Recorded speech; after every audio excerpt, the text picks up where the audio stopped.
The aluminum casing felt cold against my palms as I turned the crank, listening to the static hiss morph into a clear voice announcing weather patterns across the Pacific Northwest.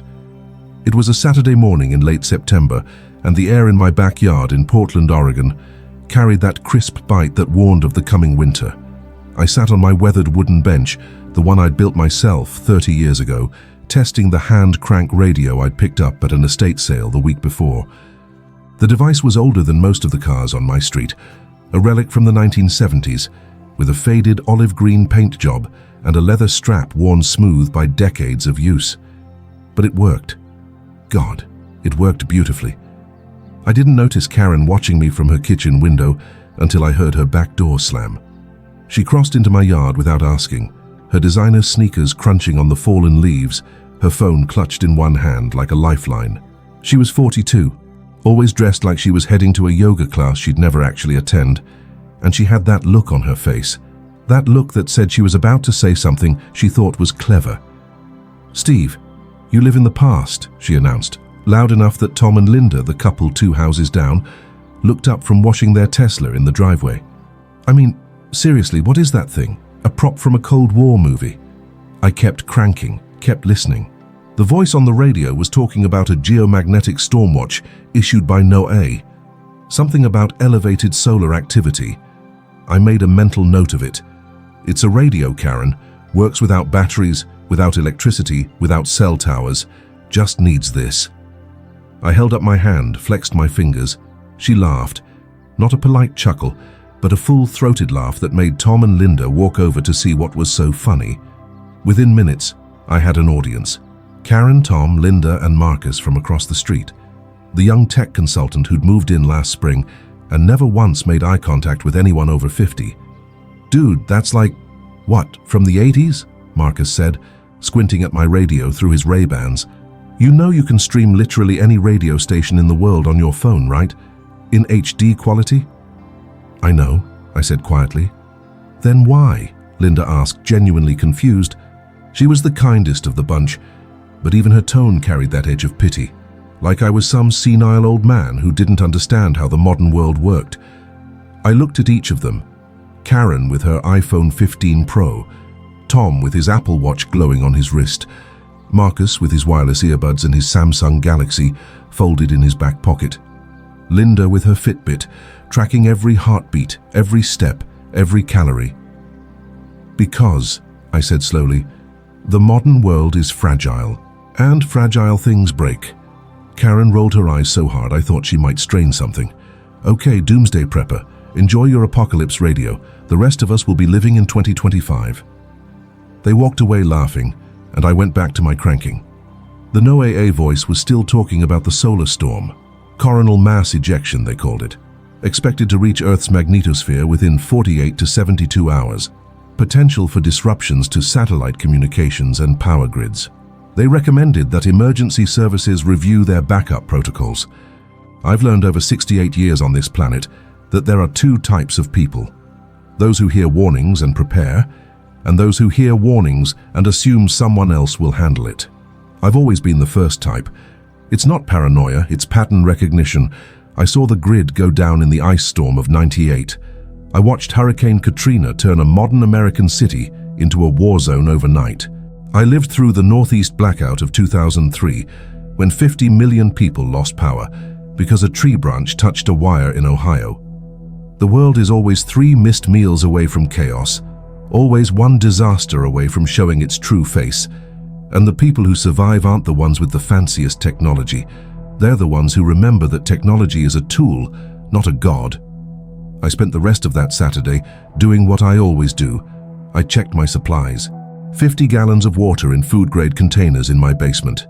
Canned goods, rice, beans, flour, salt, enough to feed myself and a few others for 3 months if needed. I tested my backup generator, made sure the fuel stabilizer was doing its job. I inventoried my first aid kit, my fire extinguishers, my hand tools. I wasn't preparing for the end of the world. I was preparing for the world to hiccup. Because it does. Regularly. That evening I sat on my porch and watched the neighborhood. Karen was hosting a dinner party. I could see the glow of string lights in her backyard, hear the laughter and the clinking of wine glasses. Marcus was in his garage, working on something, music thumping through expensive speakers.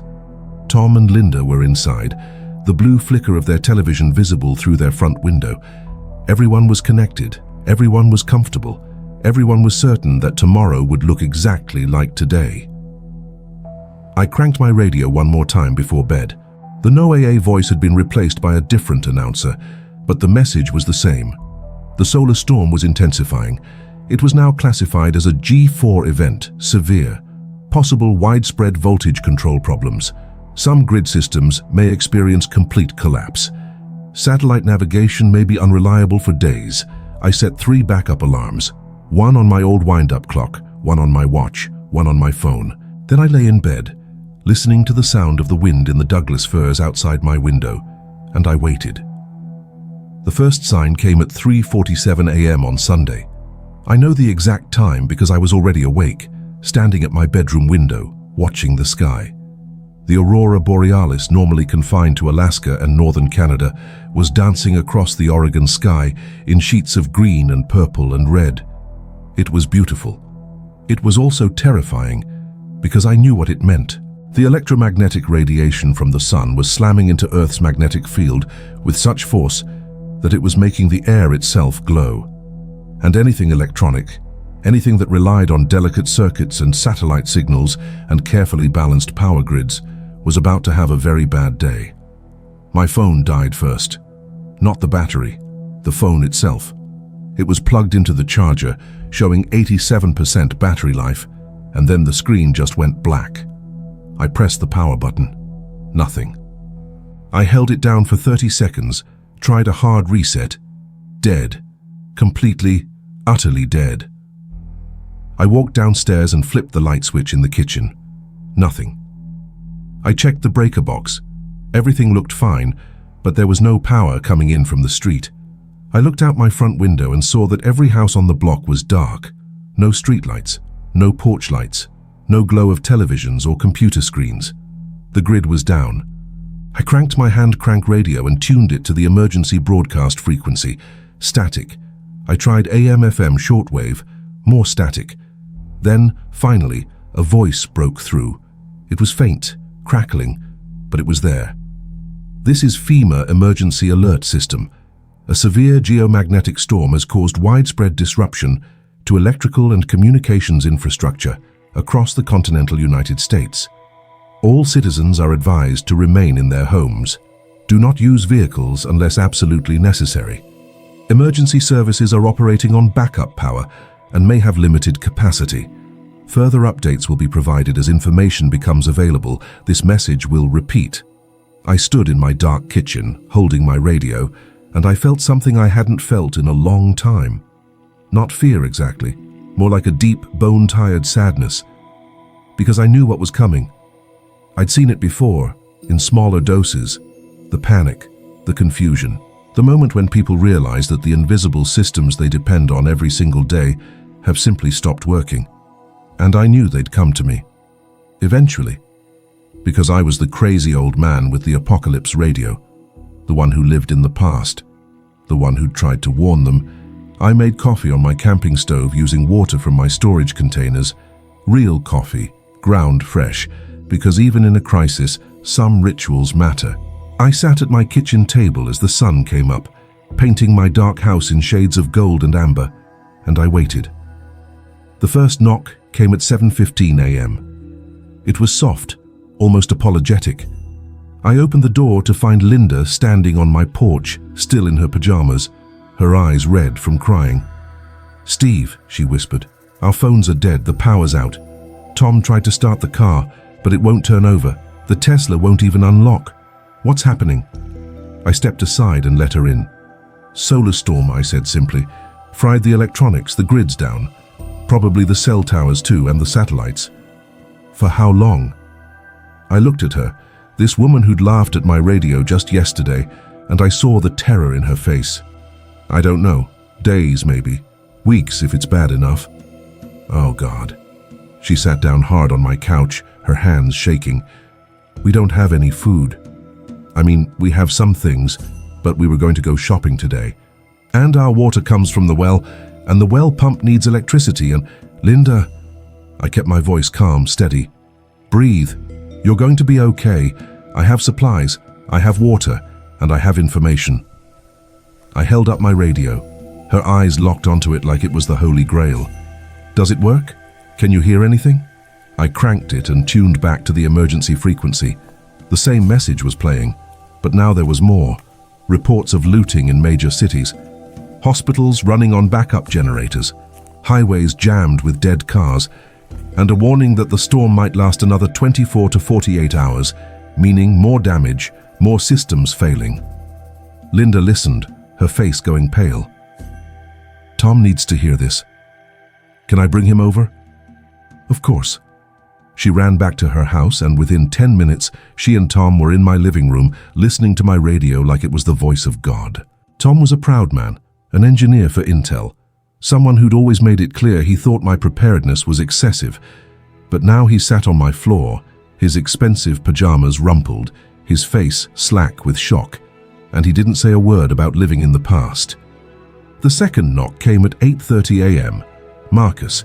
He looked like he'd aged 10 years overnight. Mr. Steve, I saw Tom and Linda come over.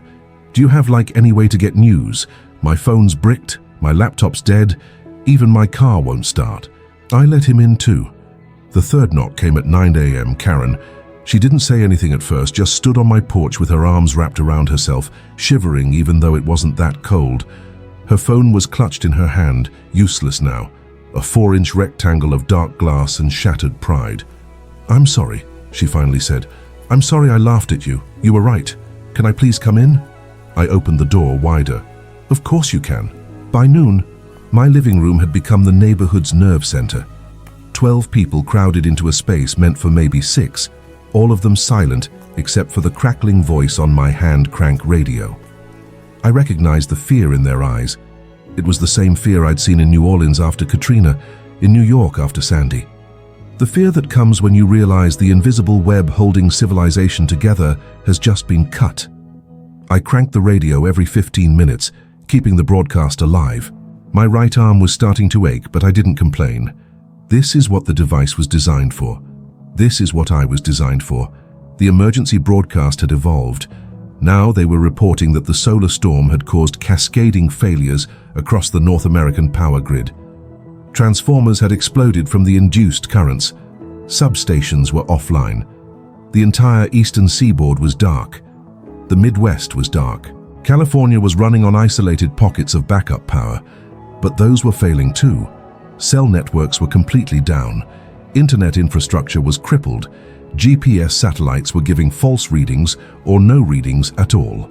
And the storm wasn't over. Another coronal mass ejection was expected to hit in approximately 6 hours, potentially causing even more damage. How long can this last? Marcus asked. His voice was small, childlike.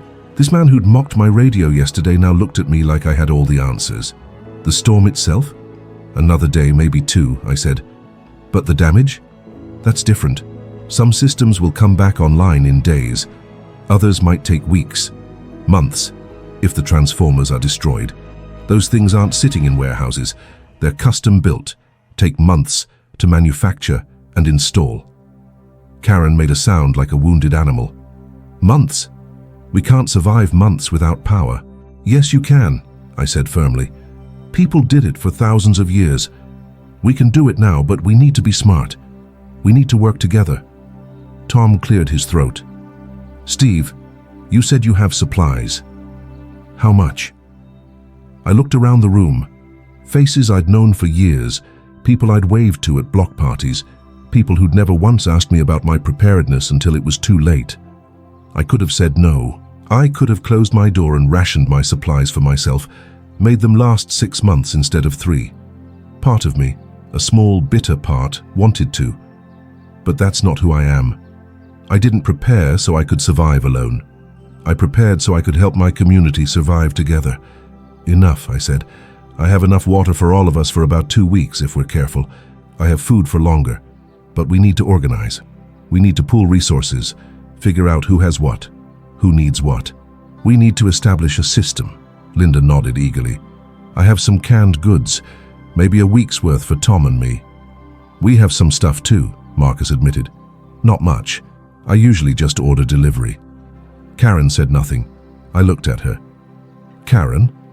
I have wine, she said bitterly, and cheese that's going to spoil without refrigeration, and a freezer full of organic meals that are already thawing. I have nothing useful. You have yourself, I said. You have your hands, your mind. That's useful. We're going to need everyone. I stood up, feeling the weight of my 68 years in my knees, and I addressed the room like I was briefing my unit back in my army days. Here's what we're going to do. First, water.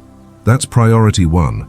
Linda, Tom, your well won't work without power, so you'll need to come here for water. I have 50 gallons stored, plus I have a manual pump I can install on your well if needed. Second, food. Everyone goes home and inventories what they have. Write it down. We'll pool resources and ration carefully. Third, security. We keep watch at night. The broadcast mentioned looting in Portland. It's 20 miles away, but desperate people travel. We look out for each other. You sound like you've done this before, Tom said. I have. Different situations, same principles. Fort Benning in '89 during the hurricane, Kosovo in '99 when the infrastructure collapsed. You learn that survival isn't about having the most stuff. It's about having a plan and the discipline to follow it. Marcus raised his hand like he was in school. What about communication? How do we talk to each other if the phones are down? Old-fashioned way, we knock on doors. We establish meeting times twice a day, morning and evening. Everyone comes here for updates from the radio. If someone doesn't show up, we check on them. What about medical emergencies? Linda asked. Her voice was shaking. Tom has a heart condition. He takes medication daily. Tom shot her a look, embarrassed, but I nodded. How much medication do you have? Maybe 2 weeks, Tom admitted. I was supposed to refill my prescription next week. Okay, we'll monitor that. If we need to, we'll organize an expedition into Portland to find a pharmacy. But that's a last resort. The cities are going to be dangerous right now. For the next 3 hours, we worked. I showed them my water storage system, explained how to purify water using bleach or boiling. I demonstrated my camping stove, my solar panels that had survived the storm because they were disconnected from the grid. I opened my pantry and let them see the rows of canned goods, the bags of rice and beans, the salt and sugar and flour. Karen stared at it all with something like awe. You really did prepare for this. I prepared for anything, I corrected. Earthquake, flood, economic collapse, pandemic. The specific disaster doesn't matter. The principles are the same: water, food, shelter, security, information. I held up my radio. This is information. This is power. At 2 p.m., the radio crackled with new information. The president was speaking from an undisclosed location, his voice distorted by the struggling broadcast system. He declared a national emergency. He activated the National Guard in all 50 states. He urged calm, urged people to stay in their homes, urged communities to support each other. Help is coming, the president said, but it will take time. In the meantime, we must rely on the resilience and ingenuity that has always defined the American people. Check on your neighbors, share your resources. Remember that we are strongest when we stand together. When the broadcast ended, Karen was crying. Not the dramatic sobbing of someone seeking attention, but quiet tears of genuine fear and regret. I should have listened to you, she whispered. When you tried to talk to me about preparedness at the HOA meeting last year, I shut you down. I said you were being paranoid. You weren't the only one, I said gently. Most people think it won't happen to them. That's human nature. But you knew better. I hoped I was wrong, I admitted. I've been hoping I was wrong for 40 years. But hope isn't a strategy. Preparation is. At 4:00 p.m. we heard the first gunshots. They were distant, maybe a mile away, but in the eerie silence of a world without electricity, they sounded close. Everyone in my living room froze. What was that? Marcus whispered. Trouble, I said. Probably someone trying to loot the convenience store on Burnside, or neighbors fighting over resources. Should we do something? Tom asked. No.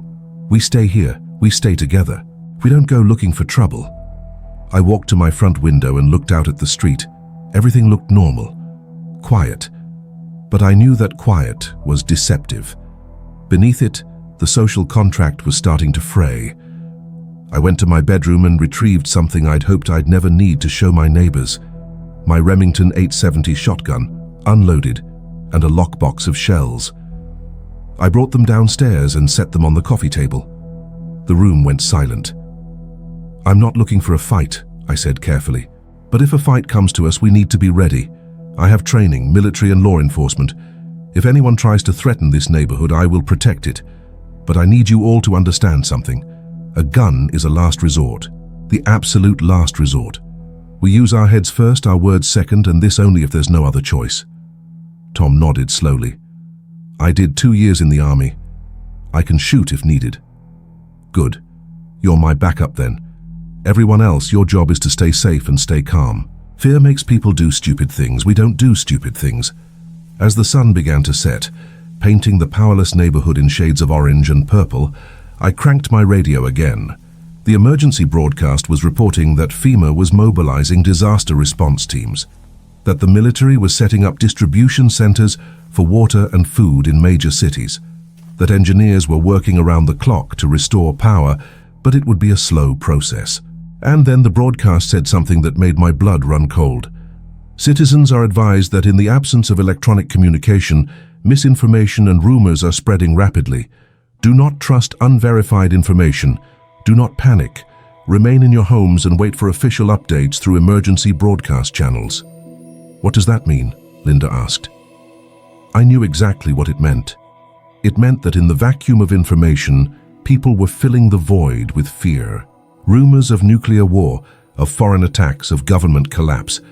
And those rumors would spread like wildfire, person to person, neighborhood to neighborhood, until nobody knew what was true anymore. Except for the people with radios, the people who could still hear the truth. "It means," I said slowly, "that this radio just became the most valuable thing in this neighborhood, and we need to be very careful about who knows we have it." Karen's eyes widened. "You think someone would try to take it? I think desperate people do desperate things, and right now information is survival. So yes, we keep this quiet. Only the people in this room know about it. Nobody else." We established a watch schedule. 2 people awake at all times, rotating every 4 hours. Tom and I would take the first night shift. Marcus and Karen would take the second. Linda and her husband would take the morning. As the others left to go back to their dark houses, Karen lingered. "Steve, I need to say something. You don't have to." "Yes, I do." She looked at me with red-rimmed eyes. "I've been a terrible neighbor. I've been shallow and judgmental and cruel. You tried to help us, tried to warn us, and I mocked you. I made you feel like you were crazy. And now you're the only reason we're going to survive this." I put a hand on her shoulder. "Karen, we all have moments we're not proud of. What matters is what we do next. You're here now, you're helping, that's what counts." She nodded, wiped her eyes, and left. I sat alone in my dark living room, the hand-crank radio silent on the table beside me, and I thought about the strange path that had led me here. A kid from a farm in Nebraska who joined the army to see the world. A soldier who learned that the world was dangerous and beautiful and fragile. A man who came home and decided that he would never be caught unprepared again. People had called me paranoid, a prepper, a survivalist, a relic. And maybe I was all those things, but tonight I was also the man with the water, the man with the food, the man with the information, the man who would keep his neighbors alive. At 11 p.m., Tom joined me on my porch for the first watch. We sat in silence for a while, listening to the sounds of a world without electricity. No hum of air conditioners, no distant traffic, just wind in the trees and the occasional bark of a dog. "Thank you," Tom finally said, "for not saying I told you so." I smiled in the darkness. What would be the point? We're all in this together now. Still, you had every right to be angry with us. Anger doesn't keep people alive, I said. Cooperation does. We sat there for 4 hours watching the street, watching the stars that were brighter than I'd ever seen them without the light pollution of the city. And I cranked my radio every 30 minutes, listening to the updates, the news, the slowly evolving picture of a nation trying to survive the worst technological disaster in its history. At 3 a.m., Marcus and Karen came to relieve us. Marcus looked exhausted but determined. Karen looked scared but resolute. "Anything happen?" Marcus asked. "Quiet," I said. "Let's hope it stays that way." I went to bed but didn't sleep.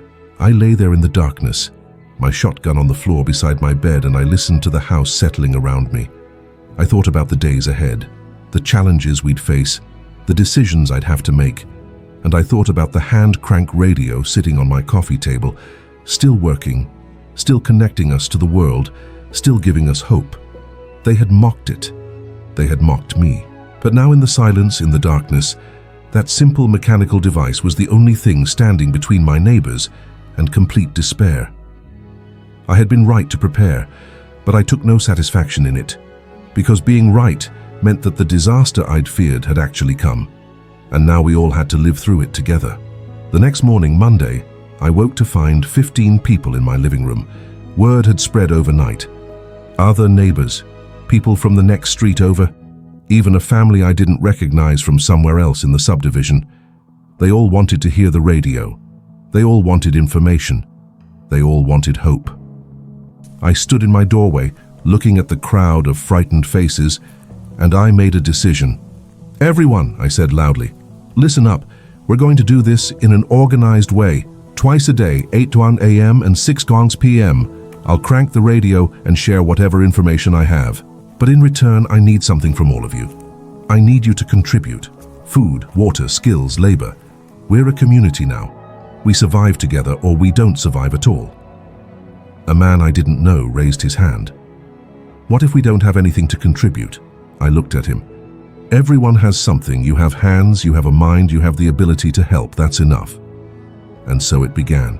The neighborhood that had mocked the old man with his hand-crank radio became the neighborhood that survived because of him.